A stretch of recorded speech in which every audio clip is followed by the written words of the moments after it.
বন্দুক আর বুলেটের শব্দে যখন কাঁপছে মিয়ানমার, ঠিক তখনই দেশটিতে শুরু হয়েছে ব্যালট যুদ্ধের নাটক। 2021 সালের সামরিক অভ্যুত্থানের পর এই প্রথম ভোট দেখতে চলেছে দেশটির জনগণ। তবে নেই জননন্দিত নেত্রী অং সান সুচি, নেই তার দল এনএলডি।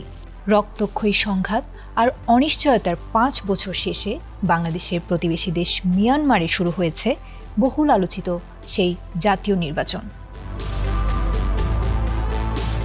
রোববার দেশটির রাজধানী নেপিদো, বাণিজ্যিক শহর ইয়াঙ্গুন ও মান্দালয় সহ জান্তা নিয়ন্ত্রিত এলাকাগুলোতে কড়া নিরাপত্তায় শুরু হয়েছে ভোট গ্রহণ।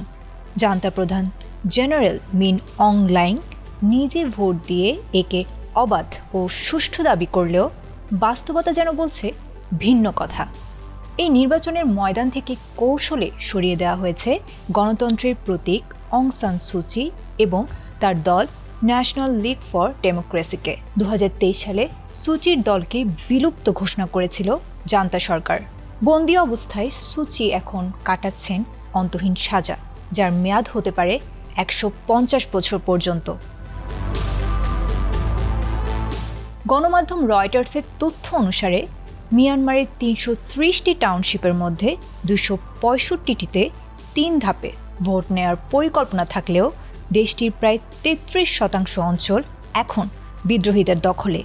রাখাইন, কায়া এবং কারেন প্রদেশের মতো সংঘাত বিক্ষুব্ধ এলাকাগুলোতে হচ্ছে না কোনো ভোট। ফলে এই নির্বাচনকে শুরু থেকেই অর্থহীন এবং ভোটের নাটক হিসেবে আখ্যা দিয়েছে জাতিসংঘ ও পশ্চিমা দেশগুলো। বিশ্লেষকরা বলছেন, জান্তার ইউনিয়ন সলিডারিটি অ্যান্ড ডেভেলপমেন্ট পার্টির বিজয় এখানে সময়ের ব্যাপার মাত্র। আর একতরফা এমন নির্বাচনকে সুচির ছেলে কিম অ্যারিস হাস্যকর আয়োজন বলে মন্তব্য করেছেন, যেখানে বন্দুকের নল আর বিদ্রোহীদের দাপটে খোদ জান্তা সরকারের অস্তিত্ব সংকটে, সেখানে এই সাজানো নির্বাচন মিয়ানমারের রাজনীতিতে কোনো পরিবর্তন আনবে নাকি গৃহযুদ্ধের আগুনেই নতুন করে ঘি ঢালবে, এখন সেটি দেখার বিষয়। Desk report, ATN Bangla.